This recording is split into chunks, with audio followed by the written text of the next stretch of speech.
Hello everybody, I'm Sarah, the Real Simple Mama, and for my newest video here on my playlist called All Things Green, I'm going to show you the easiest way for you to grow your own tomatoes.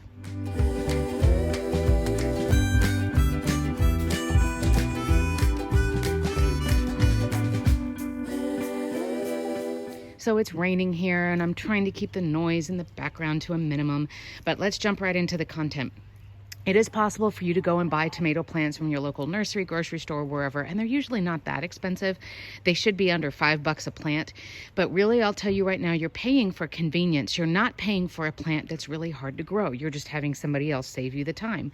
If you have the time, let me show you what I've done, and I've tried a whole bunch of different things this season, and pretty much all of them have worked. So I wanted to pass it on to you. And so this happens with any kind of tomato, from the big fat beefsteak ones to cherry tomatoes, grape tomatoes, Romas, any of the tomatoes that you can get at the store. Here's what I do. Go buy whatever tomatoes it is that you want to grow, that you want to eat. And it doesn't have to be the expensive organic ones. I've used the cheapest ones and it has still worked.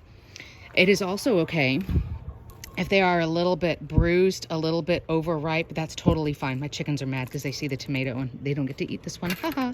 From this point, there are a whole bunch of different things that you can do. The easiest thing for you to do, because the other steps, I've tried them and they're not necessary.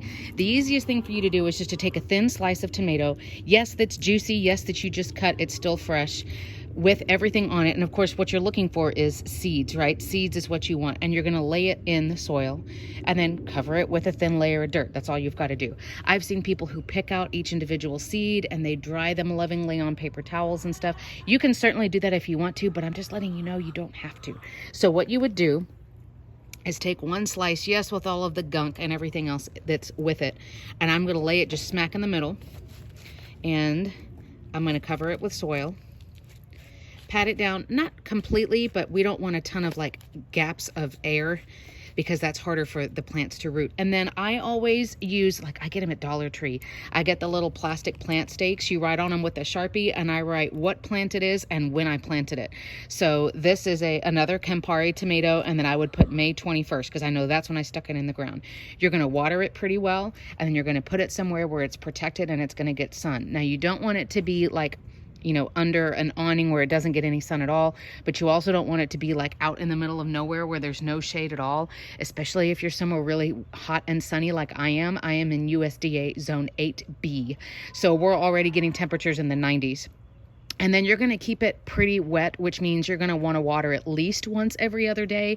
And honestly, you can eyeball, like I can tell right now that soil is dry because it's brown and it's not black. You can tell the difference here, right? It's the exact same soil. This one's wet and this one's dry. So you can just look, water it deeply until the water comes out of the bottom of the pot, and then leave it alone for a while. Within a week or two, you should start getting sprouts just like this. And what's going to happen with the rest of the tomato flesh, or the rest of the skin and everything, it will decompose in the soil. So you don't have to go back out later and dig it up or anything like that.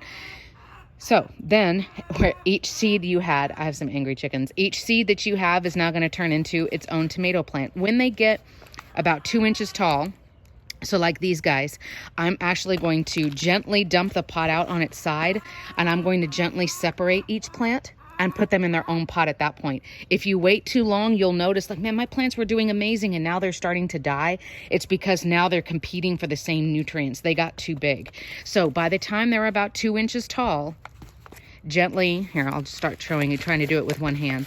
I'll just shake the dirt out and see how long and big their roots are. And I'll just gently, let me see if I can get out of my own shot here. And I'll just gently start grabbing one and just kind of listen to the plant. It'll gently pull itself apart. So now I've gotten it down to 4. And I'm trying to do this again with one hand. And you may tear a little bit of the roots, but that's okay. So there's one guy. See how long those roots are? So now they're each ready to go into their own pot. Tomato plants do like to be fairly wet. And then there's some other tricks you can look at online that I won't go into because I don't have any huge tomato plants yet, as far as different tips that you can do to like pop off the bottom leaves. You can put an antacid down into the soil. But anyway, I wanted to tell you, if you can start early in the season, for me, I can honestly start tomatoes like in February or March, but just get the tomatoes that you want, buy them at the store, slice them up. And again, you don't have to dehydrate them. You don't have to lay them out. You don't have to pick out every individual seed. Like, I think that's crazy. This tip has also successfully worked for blueberries. I've tried it with strawberries and it hasn't worked with strawberries yet, but I'm all about like buy what you want at the store, but then start growing your own. And you don't have to go buy the tomato plants. Like I said, you don't have to do those other strategies. Just get a slice of what it is that you want, stick it in the dirt, label it, and then again, the only other thing that you're going to have to worry about is the balance of making sure that the soil doesn't get too dry and making sure that it gets enough light and enough warmth. But then you're going to have a ton of tomato plants, which is going to end up saving you what, like $3 at the grocery store. But it's a fun, easy thing for you to do with your kids. And again, I've got cherry tomatoes going, I've got the huge ones going. You can do it with any kind of tomato, but that's the easiest way to grow your own plants.